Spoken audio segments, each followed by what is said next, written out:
Welcome back to the channel. Tonight we are going to be dealing with this 2016 Mercedes GL450. It has the V6 twin turbo engine, and it's here for a very common issue that I've been seeing a lot, and I think it's pretty prominent out in the field. It's got timing codes, and with it as a symptom, it has an extended crank until it manages to find itself, and then it can hit the ignition correctly and so on and so forth. But I've been doing a few of these already, and so I wanted to bring you guys along on this one and see if I could come up with a resolution to get this fixed as far as the issue. Okay, so we are set up to do a cam and crank correlation. Again, we do have codes for bank 1 intake being off. I've got all the injectors unplugged on both banks, as you can tell, and then I am tapped into the crank sensor at the computer, and then intake bank 1, intake bank 2, exhaust 1, exhaust 2, along with relative compression. So there's going to be cranking, no start, gather our base timing, see where it is. We are hoping to see this camshaft be off compared to this one. Both intakes should line up, overlap each other. Both exhausts should overlap each other. We will see how the intakes look based on the trouble code. Part of why we are doing it this way is because Mercedes on their engine, this is a 276, you're supposed to line up the crank pulley, and then you don't need a scope. You can remove the cam sensors and look down the hole to see if the phasers line up with basically in the middle. But this one is turbocharged and has the intercooler blocking the crank pulley, so it's going to be easier right now to take this measurement with the scope. And so I wanted to get you a shot of the trouble codes that are stored in the vehicle. They are, as far as again, timing codes, and you can read the descriptions of P0011, P0016, P0011, and the P0052A. They all relate to, let's see, bank 1 intake, intake bank 1, intake bank 1, intake bank 1. So clearly we are dealing with a bank 1 intake camshaft or timing for that cam being off in relation to the crankshaft. As far as bank 1, it's going to be our passenger side. So our intake is here for that bank. Now, I'm not going to show the symptom. It's just, trust me, it's an extended crank for a few seconds, and then it'll finally hit and start and run and drive. That's why I wanted to show you this, and part of why I'm not showing you is because I'm going to do some scope testing as far as just cranking. I don't want to get it running because I'm going to take it apart right away after that. I'd like to get this done and rectified all in one workday. We are busy, so I just don't want to get it hot and fluids and everything, so on and so forth, because I'm taking it apart right away.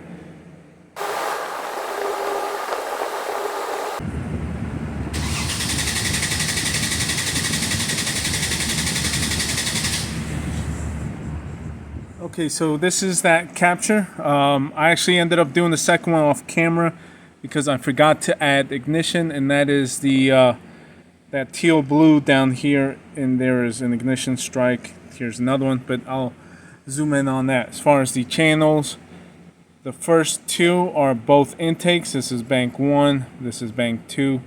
These are the two exhaust, bank 1, bank 2. Here's the CKP, here's relative compression, and again there's the ignition strike. This is cranking no start. We're monitoring all those channels, all the cams in crank.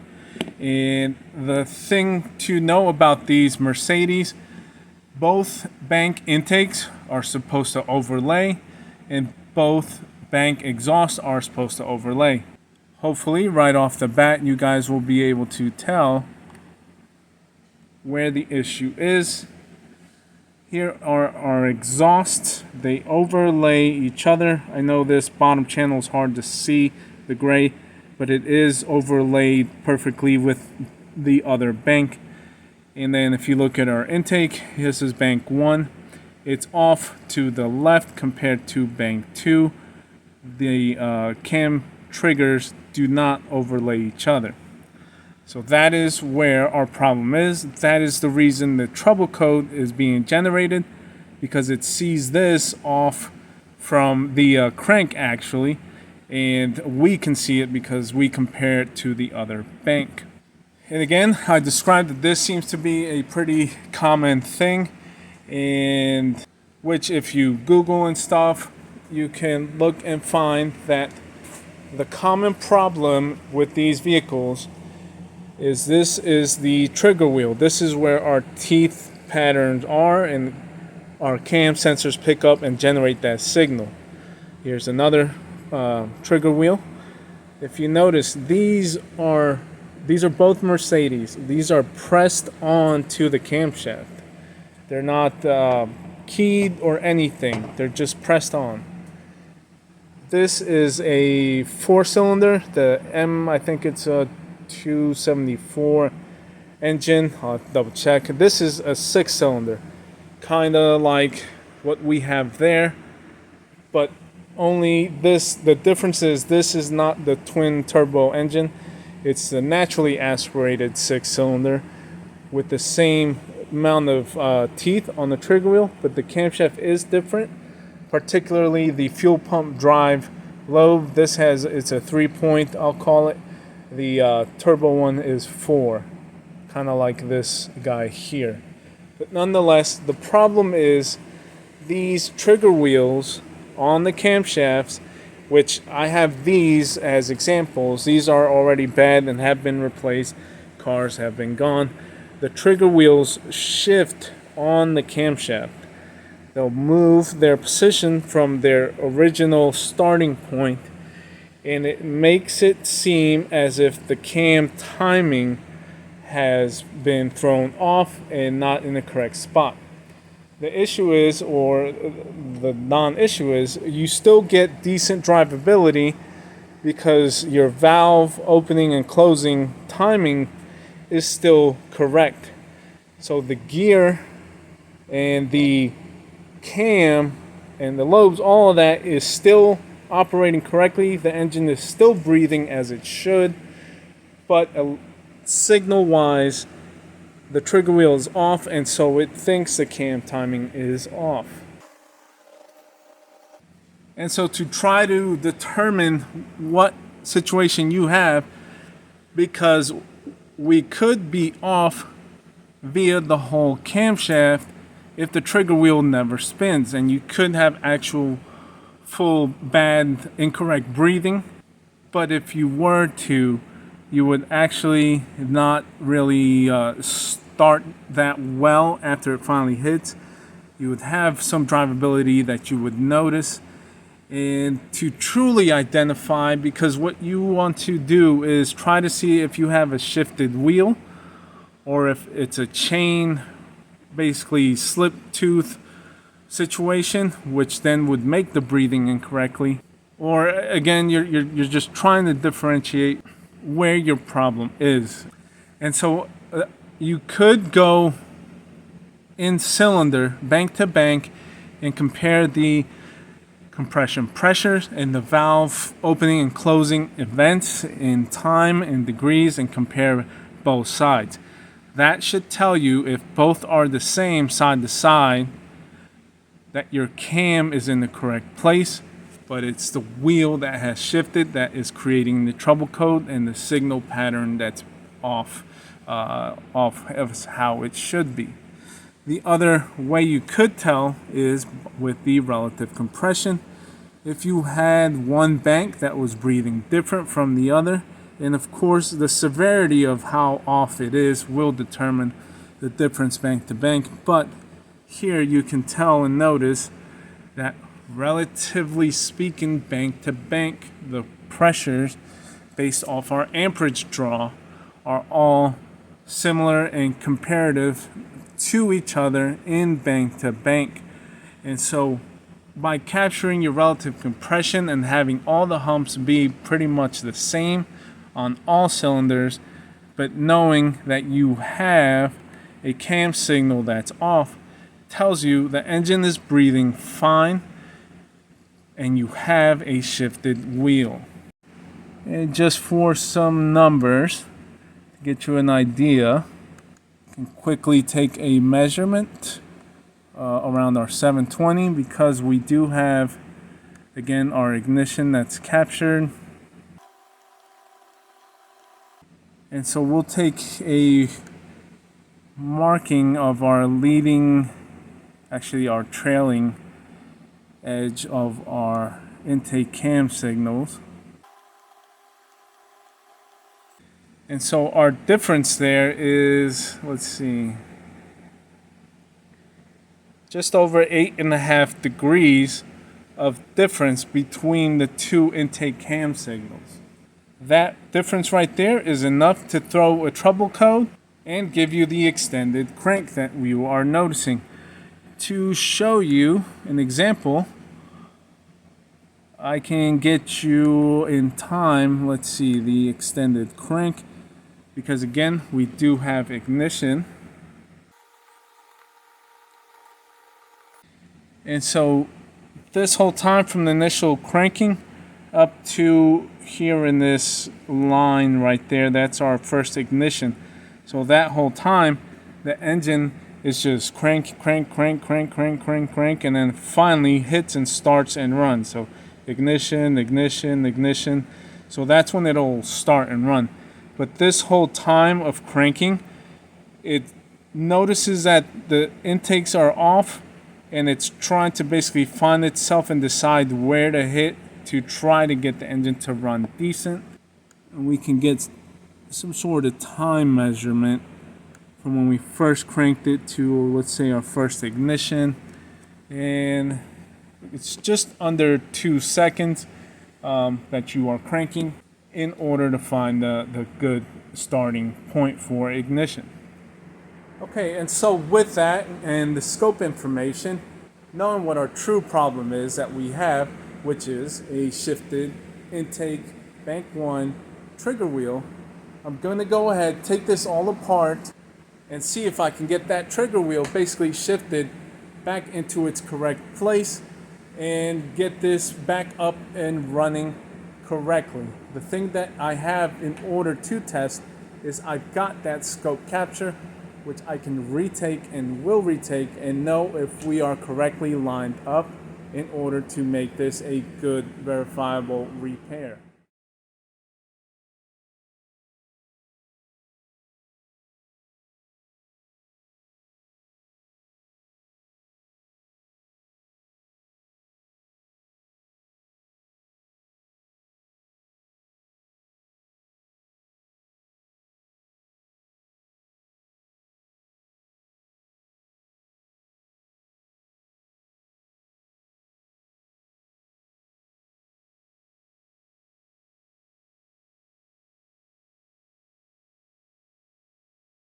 Okay, so we finished setting up the timing. Got the chain on, tensioner, we pulled it, we already spun it. And just to show you, so for this engine, you use that 40 mark on the pulley. You line it up with this tab here, and I've made that reference point, the yellow, just to line up. So this is your starting point, lined up there, so we're good there. Okay, so we are all put back together. We still got everything set up the same way, meaning injectors are still unplugged. We are just going to get a crank no start. We're going to take the same cam and crank measurement. Again, we are using the same waveform from earlier. So let's get this set up to where we can start tracing. Okay, let me get rid of the zoom. Okay, so for right now, again, we're just going to do Crank no start.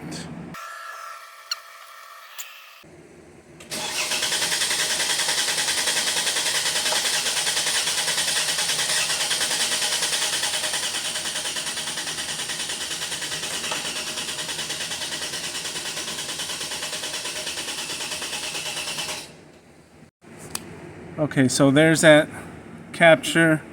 Let's take a look. Obviously, our two top ones are going to be our intake. They should overlay compared to what we saw earlier.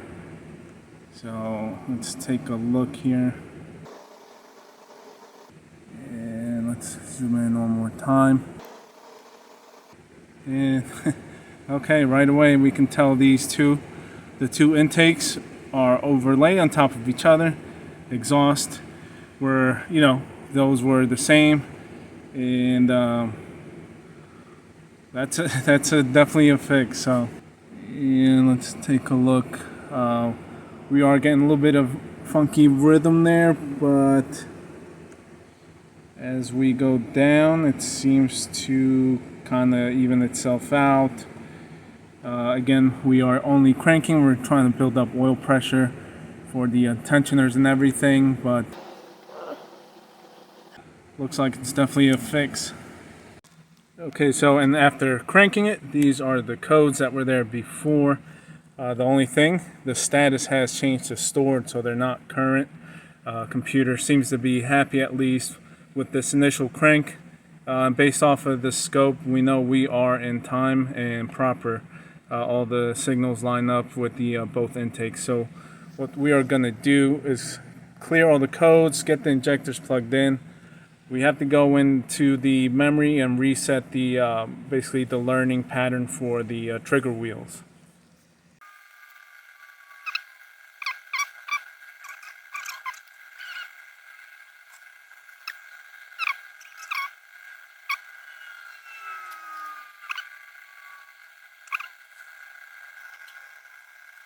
Okay, so now we are going to crank it over after resetting everything and clearing the codes and see if we've got an extended crank or not.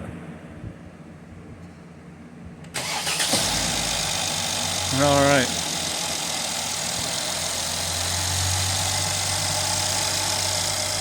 So starts right up. We saw in the scope capture that the timing is back in line. This vehicle is now fixed. And so again, just to show you one last time, there is our bad and here is our good. So with the repair that we did with the basically shifting over the camshaft trigger wheel, we are now good and within spec and everything for the computer to be happy. Okay, so that brings us to our conclusion. I know that the true 100% repair in most cases should be replacing the camshaft, which you can tell I've done in the past on other customers' vehicles. I've gone ahead, done the camshaft, so on and so forth. On this one, I've got a lot of freedom with this customer. He's a regular. He basically just hands me the vehicles and lets me do whatever it needs to in order to get it running right. For this one, it's something that I wanted to basically play around and see if it was possible in getting that wheel to shift back in its spot, which we clearly did. I do want to make one side note. This is only possible if you do have that marking on the front of the camshaft where it's marked basically on the cam and on the plate with the laser edge, and you bring that back and line it up. That's how you know you are in the correct spot. Unfortunately, that other V6 camshaft, the non-turbo, and that 4-cylinder camshaft do not have that laser marking on the front of the camshaft, so you don't have a reference point as to where to bring that trigger wheel back. That's part of the reason why I wanted to try it on this one. And again, just for security and for down the line insurance, we did have it TIG welded and tacked where it should not move anymore. And so that's all on this one. This is 100% provable, verifiable when it was faulted, and then the waveform after it was repaired, and we can show physically what we're capturing and reading, that we have brought it back in line within spec. So hopefully you won't get too many angry comments. This is the way that I decided to go about it on this one. I feel it's a good repairable way to go about it if you are able to. So with that, we're gonna get this all wrapped up, brought back to the customer. Hope you learned something. Hope you enjoyed it. That's it for this one. I'll catch you on the next one.